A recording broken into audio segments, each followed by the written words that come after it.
라하! 안녕하세요. 라가나 게임 채널입니다. 3.13 의식리그 진행하고 있는데요. 네크로맨서 구원의 보초를 하고 있습니다.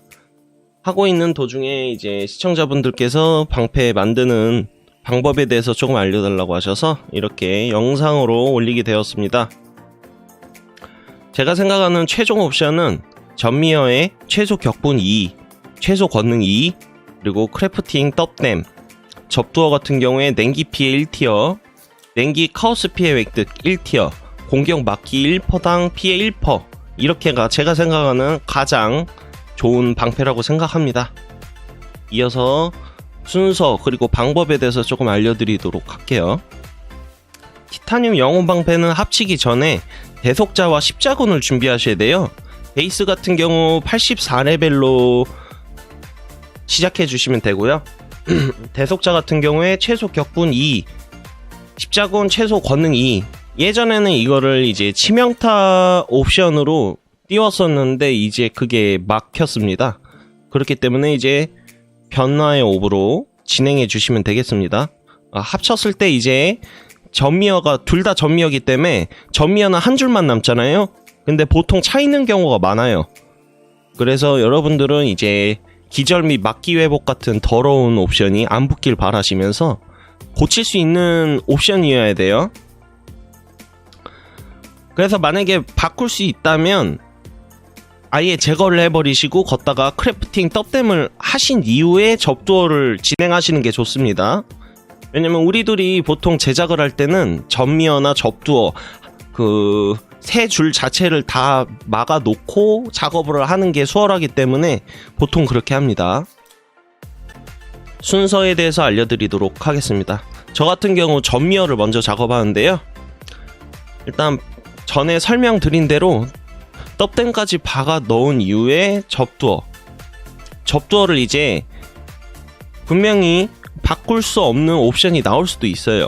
그렇기 때문에 화이트 전미어 유지를 이용해서 접두어 카오스질입니다. 화이트 전미어 유지가. 그렇기 때문에 여러분은 전미어 유지를 통해서 좀 밀어주시고 바꿀 수 있는 옵션이 나오길 바라면서 밀어주세요. 이렇게 반복하다 보면 공격 막기 1%당 피해 1%. 이 옵션 같은 경우는 크래프팅으로 띄울 수가 없어요. 영향력 부여를 해야 되는데 부여 같은 경우 비싸기도 하고 옵션이 4개나 있습니다. 하지만 화이트 전미어 유지를 쓰기 힘드시다면 영향력 부여를 하시는 것도 나쁘지 않습니다. 왜냐면 다른 게 떴어도 다른 영향력들은 모두 제거로 지울 수 있는 옵션입니다. 그렇기 때문에 영향력 부여도 나쁘지 않습니다. 이제 그 이외에 냉기 피해 1티어를 띄워야 됩니다. 그리고 주문 피해 같은 경우는 보초 같은 경우 공격 피해이기 때문에 주문 피해를 띄우면 안 되고요. 무조건 냉기 피해로 띄우셔야 돼요. 그리고 이번 의식리그 때 수학 만나기가 쉽지 않다는 걸 여러분들도 많이 느끼셨을 거라고 생각합니다. 수학리그처럼 떡칠을 할 수 없기 때문에 3티어까지 타협을 보시는 게 좋을 것 같습니다. 그리고 카오스 부여한 이후에 재부여로 냉기 카오스 획득. 이게 무슨 말일까요?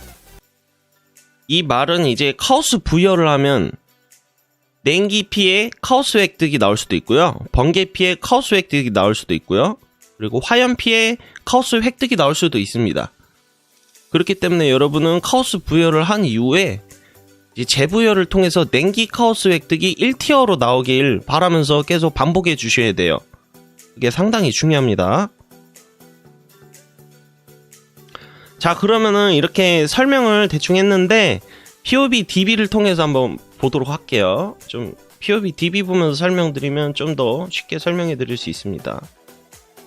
일단 POB DB 같은 경우에 옵션을 보는 사이트입니다. 여기서 방패에 인트를 누르시면 왼쪽에 접두어, 오른쪽에 전미어입니다. 내려보시면 저희는 십자군하고 대속자죠. 일단 저희가 쓰는 거 최소 권능 충전, 최소 격분 충전이 있죠. 그럼 이거 두 개를 합쳤어요. 그러면은 전미어에 이제 떡댐을 붙이죠. 그럼 우리는 이제 접두어만 생각하면 됩니다. 접두어 같은 경우에 우리가 뭐뭐 붙여야 되냐? 공격 피해 막기 확률 1%당 피해 1% 이걸 붙여야 돼요.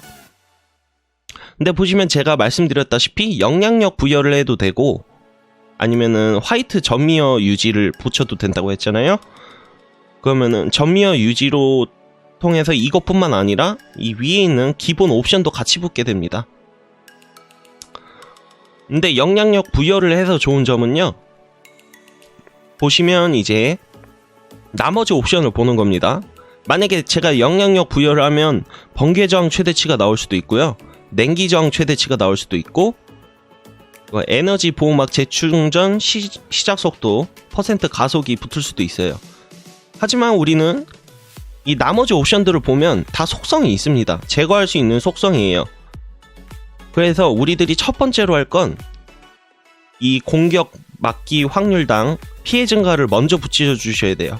왜냐면 냉기 피해부터 작업해버리면 나중에 만약에 냉기 저항 최대치가 붙으면 우리가 열심히 뛰었던 냉기 피해가 없어질 수 있기 때문에 그렇습니다. 그래서 무조건 이 공격 피해 막기 확률을 1순위로 작업해 주시고요. 두 번째 순위로는 냉기 피해를 붙여 주셔야 돼요. 자, 냉기 피해 같은 경우에 어디 봅시다. 냉기 피해 1티어가 84레벨입니다. 그렇기 때문에 84레벨로 작업해 주시는 거예요. 그래서 냉기 피해를 두 번째로 작업해 주세요. 그리고 이번 시즌은 수학 시즌이 아니기 때문에 많이 이 떡칠을 할 수가 없기에 한 3티어까지 타협을 하시면 되고요. 3티어도 되게 잘 뜬 겁니다. 3티어까지 작업을 해주시고 이후에 마지막으로 냉기 피해 카오스 획득 이걸 띄우시면 됩니다. 그래서 냉기 부여나 카오스 부여를 해가지고 웬만하면 카오스 부여를 하시는 게 안전합니다. 왜냐면 다른 옵션이 나올 수도 있기 때문이죠. 그래서 냉기 카오스 획득 하셔서 이제 재부여를 하셔서 냉기가 나올 때까지 카오스 재부여를 해야 됩니다. 왜냐면 화염 피해도 있고 번개 피해도 있고 걷다 티어까지 있기 때문에 좀 많이 카오스 재부여를, 근데 묵혀두진 마시고 당장에 바로바로 프로미에 저장한 건 팔고 계속 띄우는 수밖에 없습니다. 왜냐면 프로미 저장이 10개밖에 안 되기 때문에 여러분이 언제 작업을 끝낼지 모르니까 빨리 순환하는 게 중요하다고 생각합니다. 자, 이렇게 티타늄 방패 만드는 방법에 대해서 알아봤는데 혹시라도 이해 안 되는 부분이나 좀 궁금한 부분이 있으면 댓글 달아주시고요. 티타늄 방패 여기까지 하도록 하겠습니다. 라바.